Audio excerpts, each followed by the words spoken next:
You want me to send my people to death for a distraction? Otartha nearly screeched while slamming her hands on the desk. This is outrageous! She screamed, baring her fangs. Lady Otartha, Findlay tried to get out. Otartha continued her tirade and cut him off. Do not! Lord Findlay, I have tolerated you and your people's ways through this long and brutal year. You dishonor me with your refusal to adhere to proper Imperial command and protocols. You insult me with your snide comments, and you swindle me by taking my soldiers. Half of them don't even come back alive. But now... Findlay could feel the venom in her voice as he sat there, taking Otartha's fury. Now, you ask me to forfeit the lives of my troops for your schemes! She stood, slamming her hands on the desk as she screeched. Findlay knew this type of reaction was coming, and patiently allowed her to vent. Findlay understood the frustration he was receiving, and that which she held. No commander wants to send their men to die for vague and abstract ideas they don't fully understand, especially when the bigger picture is so fuzzy. That was his job, though, filling in blanks and doing the dirty work for the powers that be. Findlay didn't bother trying to reason with her. He knew what he was asking. No, what he was demanding of her to do was completely unreasonable. After the debacle with the supply den, the lizards reinforced the area. They need to map it, confirm the presence of an overlord, and if possible, capture a live lizard. The only way to do that was to pull the den's forces away to the front line in a prolonged engagement. Findlay needed Otartha's legion to hit the front line, and hit it hard. The prize was too juicy, too important. A chance to strike the lizard's command and control for the entire theater may never happen again. Findlay slid an encrypted datapad towards her. Lady Otartha, if you will, he said flatly, holding the same tone and holding his stone-cold expression. Otartha took the datapad and silently read the brief message. Lord James Findlay's request for probing operations are to be given freedom of operation and resources, with the full authority of Lord High Marshal of Voditsasori. Her anger dissipated, and her face turned expressionless as she held the datapad unmoving. She then gently put it down and turned around to face the window with her arms behind her back, standing at parade rest. Outside, Otartha was looking at the busywork being done by her soldiers, supplies being hauled and tanks being parked. Findlay decided to give her a few minutes to come to terms with what was happening. She never took her gaze away from the window, staring a full long minute at everything and everyone outside. Then Findlay heard her voice. You shall have your offensive, Lord Findlay. The tone came off normal, but he knew. Behind it was a voice of defeat and despair. A lot of her men were going to die. She continued, I will need time to prepare. Findlay stood up and picked the encrypted datapad up. Our time frame is 2 weeks. Otartha remained silent, still observing her troops outside. Findlay noticed Otartha's hands were clasped behind her, dripping blood. Her sharp nails were digging deep into her flesh. He turned and walked away, but as soon as he got to the door, he turned his head. Lady Otartha, she interrupted him. Lord Findlay, please leave. He stood there for a brief second, expression still unfazed, and then did what he was told. Findlay had a job to do, even at the cost of lives. Rocket was trying to assemble his new assigned weapon as fast as he could, a belt-fed squad automatic weapon similar to Animal Mother's. He spent weeks assembling and disassembling this weapon, and the standard-issue carbine so he could practically do it blindfolded. However, Gabe was above him, inducing stress as he was beginning a new disassembled speedrun. He opened the feed tray assembly to clear it, checked the feed pawls, and sent the bolt mechanism forward. Good, Gabe said, hovering over him. Rocket quickly torqued the barrel handle, lifting it out and quickly moved on to the buttstock and trigger housing. Gabe circled him, inspecting his every move. All right, good, keep going. With the buttstock removed, he quickly pulled on the charging handle, pulling the bolt out and then the recoil spring, and finally started putting the barrel back on to begin putting it back together. What are you doing? Gabe stopped and asked. Rocket looked up in surprise and stopped mid-action. Gabe quickly said, Feed tray! You forgot the feed tray assembly! Charisse giggled behind him. She was lounging and was enjoying Rocket's hurried and jerky movements as he was pulling parts out of the weapon. Gabe kept pacing and scrutinizing the poor Uvil. Hurry up! Hurry up! Rocket finally finished his combat disassembly and looked up at Gabe. I'm not impressed. Do it again, Gabe ordered. Charisse enjoyed her snacks and threw some words of encouragement. You've come a very long way in a short time. Remember, Slow is smooth, smooth is fast. Rocket grunted in frustration and did another combat disassembly, but this time he got it right. Good, good, send the bolt home, Gabe's voice raised in slight excitement. Rocket got the bolt and recoil springs in quickly, and started to immediately lock the trigger housing and buttstock in. Gabe stopped pacing and pointed. Good, function check and fire. Rocket did as he was told, grabbed the charging handle and rocketed it back twice in excitement. He then loaded the weapon, laid on his belly, and let loose a 10-round burst. Nice! Gabe exclaimed, slapping the Uvil on the back, even though it took him long and precious seconds to manipulate and aim his weapon. Charisse clapped at his run. He was quicker than a lot of privates straight out of infantry school. Rocket felt satisfied from the rare praise he was receiving. It was much more common from Charisse, but less so from Gabe. Gabe ruthlessly rained on his parade, though. Congratulations. You're good at the job you're supposed to be good at. I'm not impressed. Rocket seemed to deflate on that, ears pressing down to his head. Gabe threw him a bone. Now, we're going to train with you instead of training you, as he looked at the upgraded shoot house. He perked up at that. Other humans were expanding an almost fortified-looking structure that had no roof and a walkway above it. Charisse smiled. Rocket was growing on him. Gabe was the last hurdle of resistance in the team. She stood up and patted Gabe on the shoulder. Give him a rundown. I'll go get our kit. 5 hours later. Rocket was the point man, and the point man is never wrong. He was right next to the door, with only a narrow view of the corner nearest to the door. He focused on that corner with his weapon raised, ready for any threat to enter his field of vision. He saw a cylindrical object go in, and a few seconds later a bang and a bright light. That was his cue.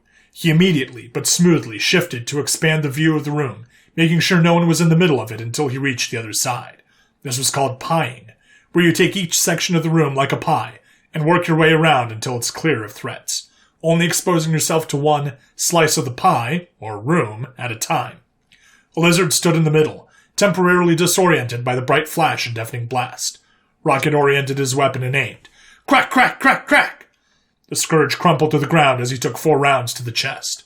Rocket kept moving left to right methodically, getting as much of the room in his vision, and ensuring each part of the room was clear before exposing himself further. The whole process was only a few seconds, but it felt like minutes as his heart pounded. He remembered what Gabe told him when he asked about how their room clearing worked, as it was extremely dangerous and they couldn't get around it without taking casualties. The human way was extremely efficient, and safer than what he was taught in the Imperial Academy for ground combatants. He'll never forget what Gabe told him. Sometimes, it's just better to take it to the plate and keep moving.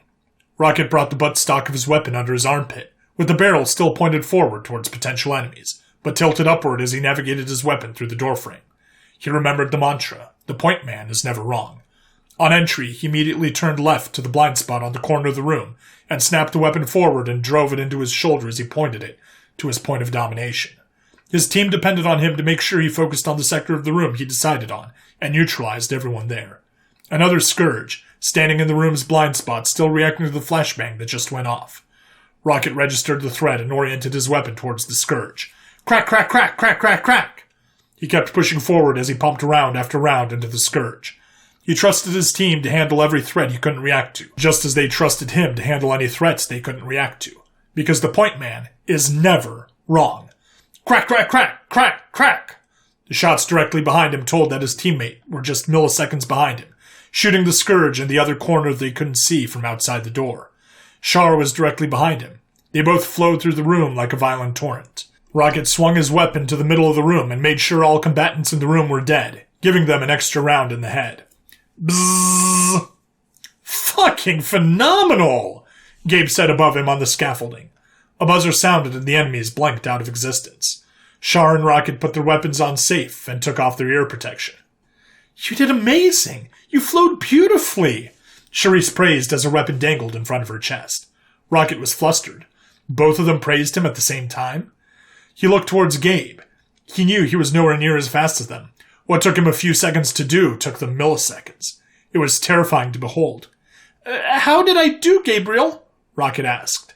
Gabe stared at him for a second and said, I'm very impressed. Rocket was shocked. Charisse, is he approving of me? Charisse was proud. Rocket showed amazing potential, and he passed with flying colors. His speed was a potential issue, but they weren't fighting against other humans. Indeed he is, she chuckled. Gabe shook his head and leaned over the railing and yelled, "Now we learn about rolling T's and high man, low man." He stood there stunned, unsure what to do or say, so he just nodded. Rocket was finally starting to be accepted into the team. He never realized that was something he wanted, but he was ecstatic. And so, the lessons continued. The training continued throughout the week. Every day, for at least 12 hours a day, they drilled. Shooting, stalking, repelling. They did it all. But when they received the new mission, a team meeting was called. "They want us and another team to infiltrate the den and snatch someone. Do a field interrogation and to find 2 entrances. Place 2 sonar multi-beam moppers in both of them. Just defend it until they're done," Sergei said, oozing with sarcasm. Shar sat in her chair with her head in her hands.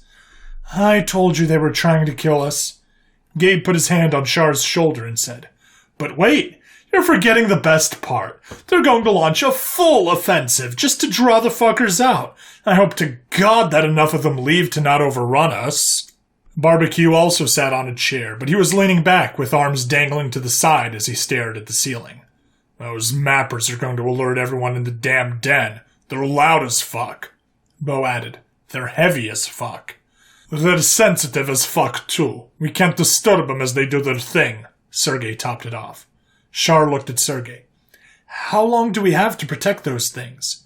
Sergei didn't even look back as he said, 5 to 10 minutes, depending on how big the den is." She didn't even answer. She just put her head back into her hands. No one else had any more input after that. The room was heavy with dread, knowing what was coming. Rocket didn't know what to do in this situation. He thought he knew how insane they were, but unsurprisingly, he was wrong. It seemed their insanity knew no bounds, but what Gabe said worried him more than anything else. What about his men? Were they going to be okay? He had to make sure to visit them and make any requests to command as their commanding officer to accommodate them. "What do you mean a full offensive?" Rocket meekly asked. Barbecue was the one that answered. "Findlay and the High Marshal have deemed the den and the presence of an overlord to be the highest priority." He brought his head up and straightened himself out as he looked at Rocket. "So he has tasked, at the request of Findlay, a third of his legion to push deep into enemy territory and try to break through their lines." Rocket was speechless for a moment, as the bottom of his gut fell in. "Pushes like those end in obscene casualties." Everyone looked at each other with knowing glances. "We know. It's to draw the lizards away from the supply den to reinforce the battlefront," Barbecue replied. "It's expected. No, the plan is dependent on the offensive to fail," Sergei interjected. Rocket turned to him. "Why?" "Because if it breaks through, we lose a high-value target," Gabe finalized. Appalled, Rocket stood up and walked to the door. I must speak to my men." No one stopped him as he ran out of the building. The mood remained somber as they waited for the second team to arrive. Donna knew she should be cold, hungry, and in pain, but she wasn't. She couldn't feel anymore. Not the jagged rocks she was lying on, not the deep lacerations on her back when she was flayed, nor the biting hunger from being starved for weeks. The War Mother determined her punishment for cowardice. She was to bury the dead and be brought before the Overlord in his personal den. He was a highborn that refused to flee with his brethren. The only thing that saved her life was her numbness. Nothing he could have done could shame or hurt her. She had lost her egg brother, and she was now the last surviving member of the Clutch. The Overlord delivered pain and sadistic glee as she was shamed and flayed, but she no longer felt pain. She was to be consumed, but her lack of reaction made her unappetizing. So she was to be left to wither, locked away in a cell. She didn't care anymore. She just wished that the demons took her as well. She used to not hate anyone, not the highborn taking her egg brothers and sisters, nor the warriors that would take whatever food they wanted and leave them with scraps. She thought she hated the demons that mangled her last egg brother and forced her to bury him. She tried to find the rest of his body, but she failed. But it wasn't the demons she hated. No. It was the highborn and the warriors that enabled them. "They took us from our homes, they raped us, tortured us, and devoured us. And now they tried to push themselves on other beings that can finally fight back." Donna hated them. She hoped the Maw would take them all. She started to drift back to sleep, hoping that this time it wasn't another nightmare, but the sounds of movement and yelling kept her up. "Coward!" resounded a voice. She ignored it. I'm speaking to you, coward, the voice yelled. She opened her eyes to see the War Mother. It seems the Maw will have to wait for a fiend like you. The Imperials mean to take the guns, and our brethren need more reinforcements. The War Mother sneered. Donna pushed herself up. The War Mother opened her cell and threw her armor and clothes. Stand! Your betters have already left, and it's time for you to redeem yourself.